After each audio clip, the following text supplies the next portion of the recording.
Hello everyone, Ceri the Crafter here, that's C-E-R-I the Crafter. And don't forget, if you need to find me on social media, this is where you do it. This is Facebook, this is my Etsy store. Don't forget, my Etsy store only sells digital downloads. I don't sell physical products, although you never know, in the future I might, so there's a bit of a caveat there. And if you're interested in cake decorating the design, if you go at Ceri the Cake, you'll find me on Facebook there as well. So let's just jump straight into this. Okay, like everybody in the junk journaling world, I have lots of these, like lots and lots and lots of book pages, whether they're book pages or book pages I've used from gluing things upon, or I've gutted a book because I wanted a cover. So I just wanted to show you how I use them to make neutral backgrounds. Now, nothing I'm showing you is rocket science here. Nothing is brand new. I'm sure someone's done it before, but you never know. This may be the first time you've seen this done. So I'm going to take a few book pages.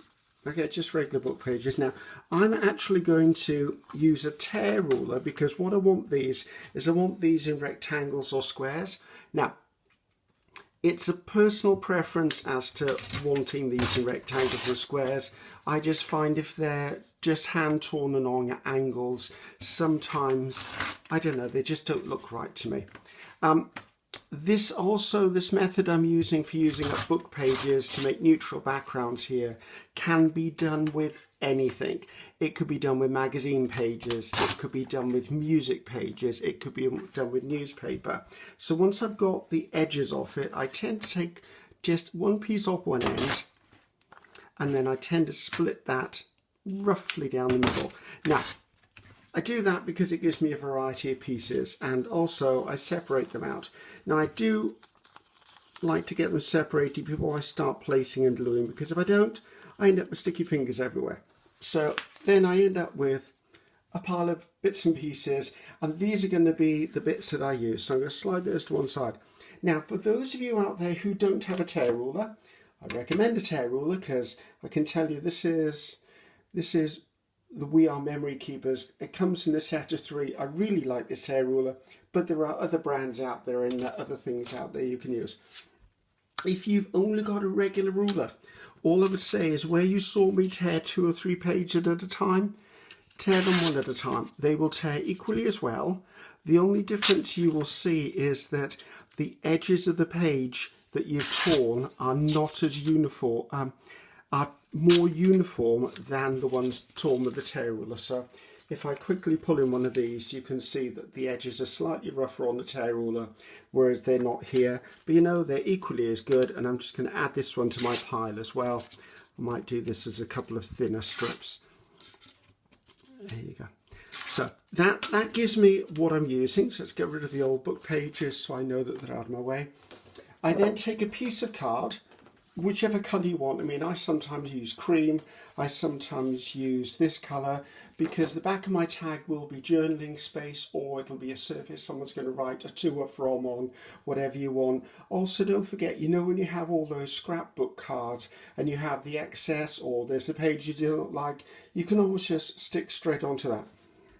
So now I'm just using a regular run-of-the-mill Pritt stick, because I've never had a problem with Pritt stick. I know there are several people out there who swear by different brands. Doesn't bother me at all. I'm doing the gluing a little bit off screen here. That's because if it was too much on screen, you wouldn't be able to see the detail. So I'm just going to put it in there, just put it on. Now what I do is I try to vary the directions. There is no right or wrong way to do this. It's whatever way you want this to happen. As I said, don't forget, this could be music paper, newspaper, magazine, print. It could be anything you choose to use. I do tend to overlap them just fractionally because I want a little bit of interest in them. Let's just put another one in here. Now, I'm not going to make you watch this all the way while I fill this whole thing in. I have done one ahead of time just because I want the video to be a little easier for you to watch.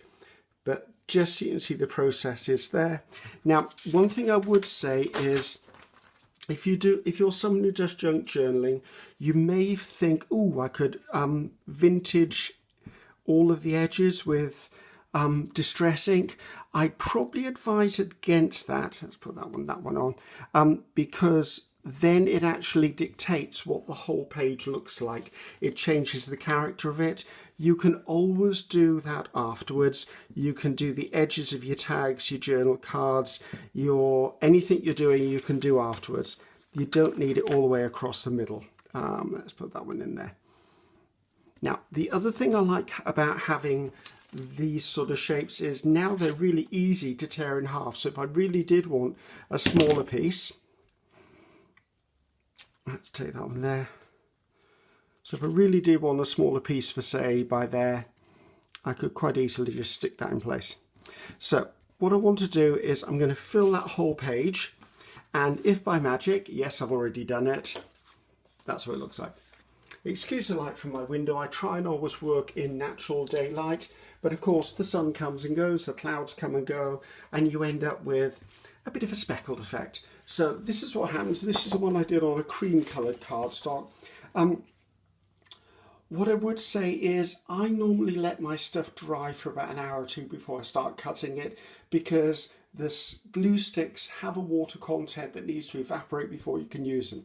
So here we have our base. Now you could just make these and store them and use them for something in the future. It's just a good way of using up lots and lots of pages from a book, old pages, new pages. And if you have books that are really, really old, where they're very fragile because of their age, you're going to have to back them anyway, so put that onto there. So next thing I need to do, besides putting the lid on my glue stick so it doesn't go all gummy on me, is I'm going to pull out my guillotine. Now I'm a guillotine person, and for those of you who saw my last video and cringed because it kept squeaking, I've oiled it, you're fine. Now a tag to me is approximately 3 inches wide, or that's the size I tend to use most of. So I'm just going to cut this into 3-inch things. At this point, you can be as creative as you want. These could be journal cards. You could actually have made that into a journal cover if you wanted. Now, because I know my paper is A4, I know this last piece isn't going to be 3. It's going to be just over 2.5. That doesn't bother me. It's a long tag. Now, I know this is approximately 8, because here in Britain, our pages are 8 and a bit. So chop that one down. I think I'll keep one of these as a really long tag. Let's chop another one roughly in half. And let's actually make that one was 6. Let's do that one as a 6, and then we'll have a small journal card. So let's move that out of the way. So now at this point, you could store these just like this and then decide later on whether they're going to become tuck spots. I mean, this size could be a journal card. This could be a belly band, any of that. So next stage for me, however, is I'm going to turn them into tags. Now I've got 2 options. This is an existing tag that I know I like the size of, and this is an old store card or a plastic card, and what I've done is I've cut corners at a 45-degree angle so I can actually use them as a template, but I'm going to show you both versions anyway.